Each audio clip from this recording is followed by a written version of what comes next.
My name is Scott Neigh, and this is Talking Radical Radio.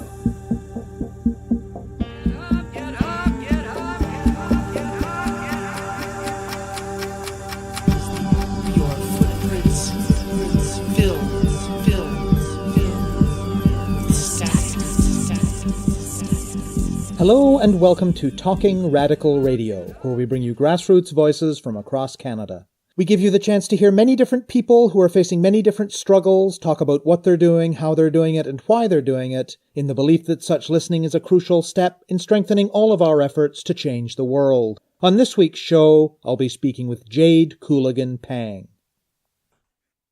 There has been no shortage in recent years of stories from post-secondary institutions across the continent that make it clear to anyone willing to listen that sexual violence is a major problem on campuses. These stories make equally clear that a lot of universities do a pretty rotten job of preventing sexual violence and of responding to it when it happens. So students at a number of different Canadian colleges and universities have formed a group called Our Turn to take action on the issue themselves. Back in 2015, with the passage of Bill 132 by the Ontario government, universities and colleges in the province were mandated for the first time to develop standalone policies dealing with sexual violence, and they were required to consult with students as they did so. Jade Cooligan Pang is an undergraduate student taking political science and human rights at Carleton University in Ottawa, and she was one of the people involved in drafting the Undergraduate Human Rights Society's comments on Carleton's draft policy. Some of their suggestions were adopted by the university, but they still had some significant concerns with the final version of the policy. When they approached the university administration to work on further strengthening it, they were informed that there were no immediate plans to reopen it. So at first, their only reason for researching the sexual violence policies at other institutions, in Ontario and then across Canada, was to strengthen their arguments while putting pressure on their own administration. Pretty soon, though, they realized that there were problems common to the sexual violence policies of many different colleges and universities, and they decided to connect with other students on campuses across the country to push post-secondary institutions to do better. The National Our Turn Committee reviewed the policies from more than 60 schools. They developed standards for what an ideal sexual violence policy would contain. Then they reached out to student unions and offered them the opportunity to collaborate in doing an evaluation of the sexual violence policies at their respective institutions using Our Turn's framework. A total of 14 student unions participated, and Our Turn published a report card and action plan in October. The grades in the report card ranged from Toronto's Ryerson University, which was given an A-, to half a dozen schools which scored in the D range. The students found numerous problems common to many of the institutions. For instance, some policies do not adequately define consent. Some universities and provinces that do not mandate that post-secondary institutions have a standalone sexual violence policy deal with sexual violence via a generic student code of conduct or something similar, often using much the same process as they would to deal with, say, plagiarism, or some other mechanism that is simply not adequate to deal with the serious realities of sexual assault. Some do not cover all situations within campus life where sexual violence can be an issue. Some do not do enough to center the safety and well-being of survivors in the complaint process they create. Some do not go far enough in accommodating the needs of survivors in terms of academics or student housing. Some do not do enough to recognize the ways in which other aspects of identity intersect with gender to shape experiences around sexual violence. Some allow senior administrators the discretion to unilaterally override the process. And many do not go far enough in requiring that students be taught about things like consent and bystander intervention. And this is just a sample of the problems that they found. As part of the Our Turn action plan, the student unions that signed on each agreed to create a local Our Turn committee on their campus that will do work around prevention, support, and advocacy related to sexual violence. This will include things like running their own trainings related to bystander intervention to help prevent sexual assault, passing a motion acknowledging that rape culture exists on campus and committing student unions to working towards consent culture, and engaging in advocacy on the issue on their campus, in their community, and with their provincial government. And the National Our Turn Committee is continuing to work to get other student unions to sign on to the action plan and intends to continue pressuring provincial governments to strengthen their requirements and their oversight for university and college sexual violence policies. Jade spoke with me about sexual violence on campus, about what universities need to be doing about it, and about the work of Our Turn to build a student movement to end campus sexual violence. My name is Jade Cooligan Pang. I am currently a Carleton University student. I'm in my undergraduate degree and I'm studying political science and human rights. I am also the vice chair of the National Our Turn Committee. Our Turn is a student-led organization, and we came together through looking at our own sexual violence policy at Carleton to combat the issues that we were facing with that and with Bill 132 from the Ontario government. And in doing so, we kind of noticed that a lot of other schools across the city, across the province, across the country were having the same issues with their own sexual violence policy. And so we decided that we would come together and create a comprehensive action plan and evaluate different university sexual violence policies across the country and try and find the best way to go about making the proper amendments so that all sexual violence policies are survivor-centric and supportive. So a lot of sexual violence is perpetrated by people that you know, people you are in relationships with, whether that be friendships, work-type relationships, or romantic relationships, as well as people in your family. In terms of sexual violence on the campus level, it's a very unique situation. We're not just talking about sexual violence in the workplace, and we are not just talking about sexual violence at home and in our personal lives. All of these components of your life come together when you are living, working, studying, and just being on a campus. Students spend so much of their time on campus. And of course, students who are living in residence, they don't leave campus and ever really get away from campus and the community. Whereas I don't live on campus, so I can come home and I can be in a place where I'm a little bit more able to dictate what's going to happen to me. So that's why sexual violence policies and having a comprehensive and accessible sexual violence policy is extremely important. It's not just important for students, it's important for staff and faculty as well. It's such a unique space to be in. You can have a student who studies, lives, and works on campus. The most dangerous time for sexual violence is within the first 8 weeks of a school year. That is the red zone. It's a term that came out of the United States. You're significantly more likely to have an experience of sexual violence within those first 8 weeks. That's including frosh week. And it's a really vulnerable time for new students who are coming in, finding their feet after leaving home for the first time and being on their own. 2015 it was that the Ontario government came out with Bill 132. So that was mandating that all post-secondary institutions have a standalone sexual violence policy, which means that that policy cannot refer to any other policy. For example, it can't refer to a student code of conduct policy or anything like that.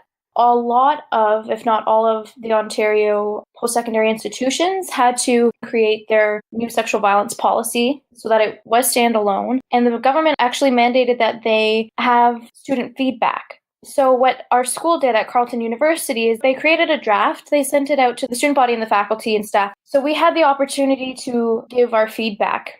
I am part of the Carleton Human Rights Society. I'm the current president this year. Last year, I was vice president and external. And last year, we, as the Human Rights Society, decided we would write an open letter to the Carleton University administration to ask for specific changes. These changes were things like allowing the survivors and the complainants to know the sanctions that were placed against the respondent, if there be any, for face-to-face protections, just kind of basic stuff like that. And a lot of that stuff happened to carry over into the work that we've done and are continuing to do now. So that's how we really got started at Carleton.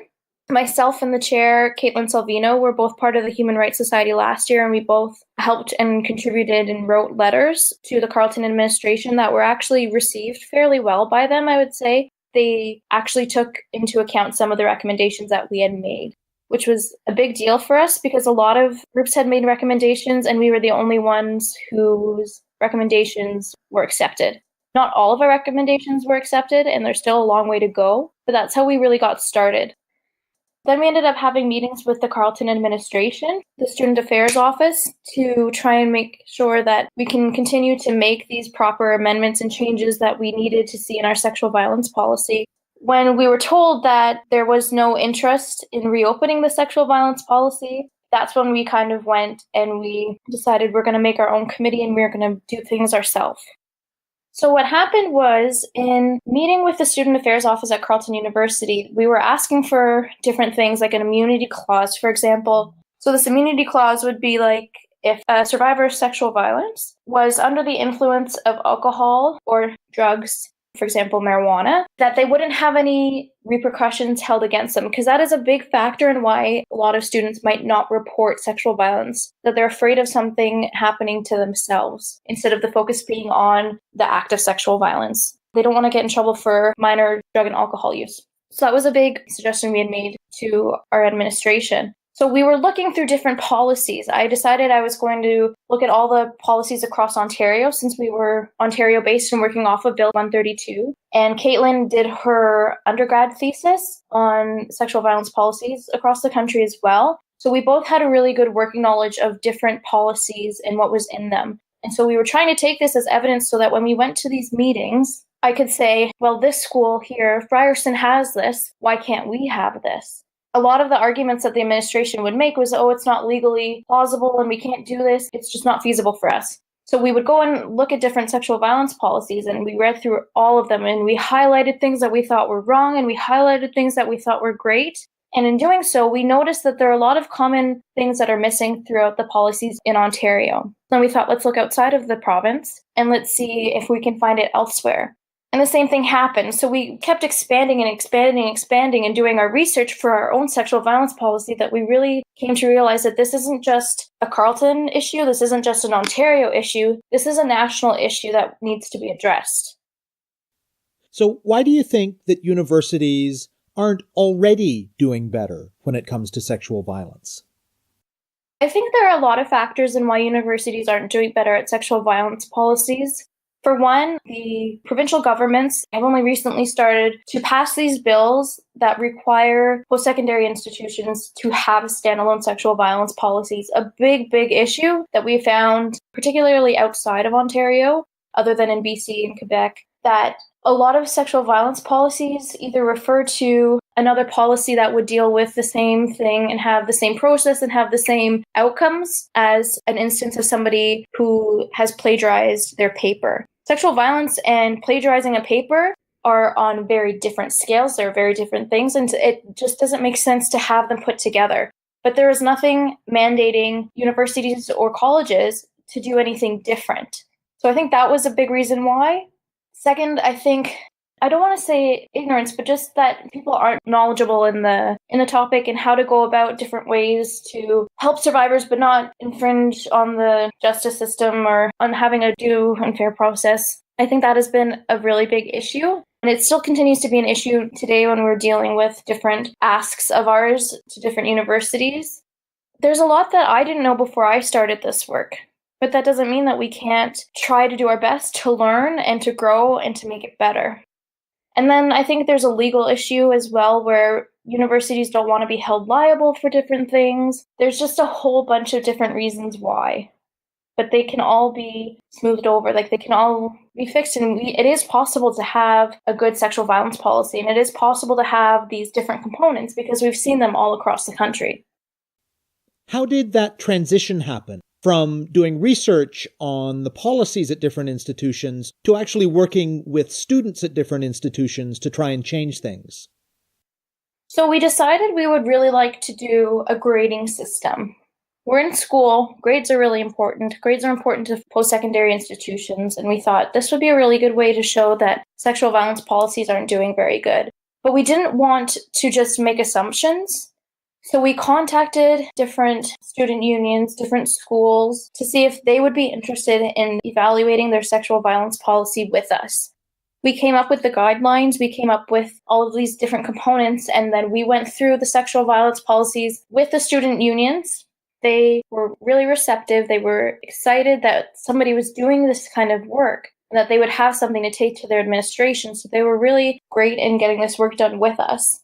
We would approach them and say, look, we want to go over the sexual violence policy. And the thing is, being in Ottawa, we can't say or understand what the culture is like on UBC's campus, because UBC has a different campus vibe than Carleton does. the University of Ottawa has a different vibe and different policies and different understandings and stuff than Carleton does. So it was really important for us to work with the student unions of the schools that we were evaluating, because they had the insight and they had the experience and the knowledge on the sexual violence policy and how the process works. And so that's how we really started getting people from different corners of the country.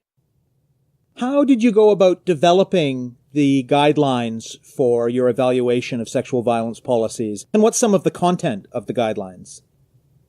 When we were looking at our own sexual violence policy, I sound so repetitive, but everything just stems from when we were looking at our own and looking at different sexual violence policies. And it was a theme of what was missing and a theme of what was really good. One thing that was really important to us was the definition of consent. A lot of universities had similar definitions of consent. Some we thought were missing components. So we decided we would mainly build off the definition that was provided by the Ontario government in Bill 132. And so we would look and go through every policy and see, does it talk about affirmative, continuous verbal consent? Does it talk about power relations? Does it talk about alcohol use or drug use and not being able to consent if you're under the influence? Does it talk about consent not being able to be assumed? And so we would go through all of the policies and find different things that we liked and different things that we thought were missing. So there's 5 different sections. There's the general section. So the general is stuff that if they have a policy, if they have a standalone policy, if the policy is accessible, if it's comprehensive, that kind of stuff. The scope. So the scope determines who the policy applies to. So does it apply to alumni? Does it apply to visitors, which are 2 big stakeholders that a lot of universities didn't cover? Does it apply to activities on campus? Does it cover stealthing? Does it cover online activity? Then there is the complaint process and the composition of the decision makers. Those are really important. You don't want just people at the top who are able to unilaterally make decisions on a sexual violence case. Some schools, and Carleton University was one of the ones who had the clause where the president can make an exception for any case. And that was one of the recommendations that the Carleton Human Rights Society wrote about to take out, and they did take it out. But there are other schools across the country who do have that written in, and that's a really big issue. And then we had education on how to prevent sexual violence, education on supports for sexual violence, education on what rape culture is, education on intersectionality.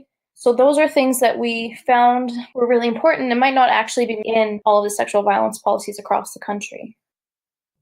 Earlier, you used the phrase survivor-centric to describe one desirable characteristic of sexual violence policies. Talk about what that means. So survivor-centric is making sure that survivors are comfortable and protected along the way. There are some cases that we are aware of where survivors are turned away or they're not protected. So being survivor-centric is ensuring that supports are there for them as well as for the respondent. Like, we're not advocating. I think it's really important to point out that we are not advocating for only survivor-centric stuff. Survivor-centrism is just something that we find is significantly lacking right now. So we want to make sure that the needs of both parties are being met, but unfortunately, a lot of the times right now, the needs of the survivors are not being met. For example, a lot of policies don't have face-to-face protections. So that means universities and the complaint process that they've laid out in their policies will have survivors and the respondents sit together in a room. That can be very traumatizing for a survivor. That can be very scary. And that is a perfect example of a case where a policy isn't survivor-centric and a university is not acting in the best interests of a survivor. We want to make sure we're not re-traumatizing them. We want to make sure that they are comfortable, that they are able to continue on with their life as much as they can and in as much of a normal type way as they could. Another issue that we found is that there are significant lack of accommodations for survivors, whether that be academic or housing. There have been issues where there was a survivor and she was in residence, but housing didn't move the perpetrator out for a couple of days. So that survivor had to sit in her dorm room in the same building or the same campus as somebody who attacked her. That is not survivor-centric. We want to make sure that everybody feels safe and comfortable. And you also mentioned earlier the importance of recognizing the different intersections of experience and identity and the ways that those shape how people experience sexual violence. What does that mean in practice, and how does it translate into policy? As of right now, only 8 schools that we evaluated recognize intersectionality.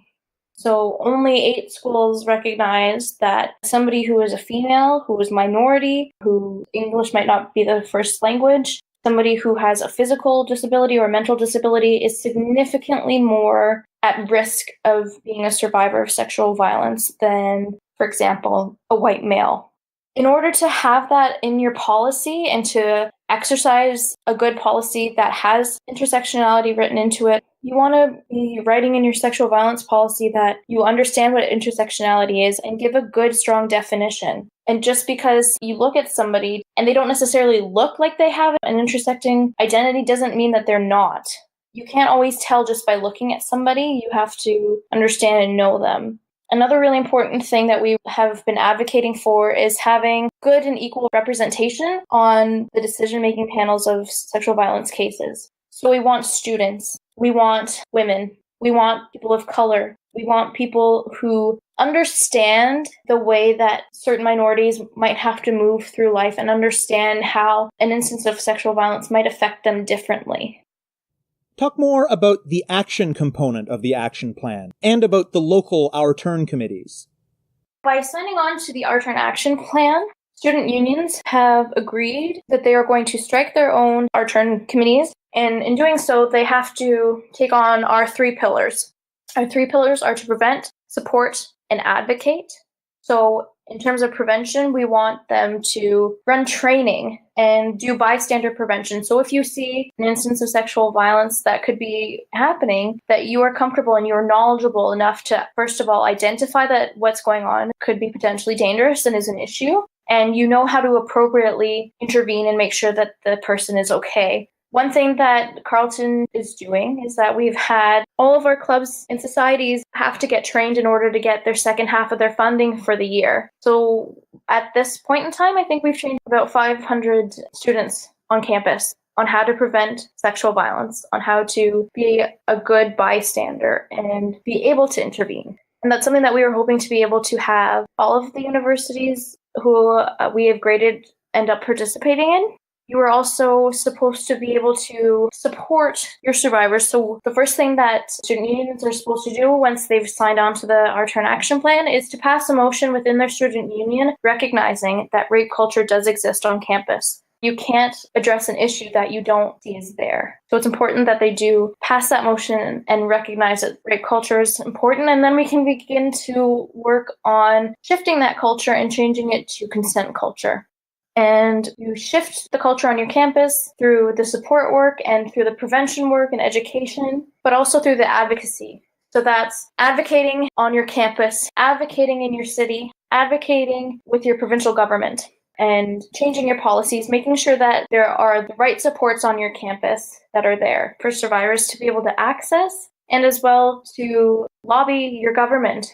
Lobbying your provincial government is really important because the provincial government is the one who has mandated all of these changes. For us in Ontario, it's really important that we have an oversight mechanism, and we are trying to lobby our provincial government to make changes to Bill 132 so that it's not just write your policy and that's okay. We want there to be an oversight mechanism. We need there to be less loopholes in the bill. What are the next steps for Our Turn at the national level?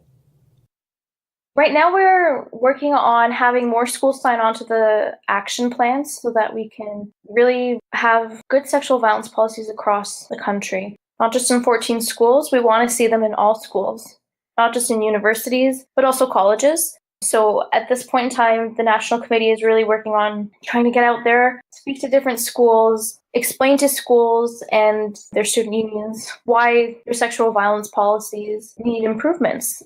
We are also trying to work with some people in the government to figure out how we can make changes to the bills and how we can have these oversight mechanisms that would enforce Bill 132 in Ontario and their counterparts in different provinces across the country to make sure that institutions aren't just saying, well, we consulted 5 students, so that's good enough. Or we've written our standalone sexual violence policy, we won't revisit it until 4 years as the government mandated. There needs to be more oversight to it.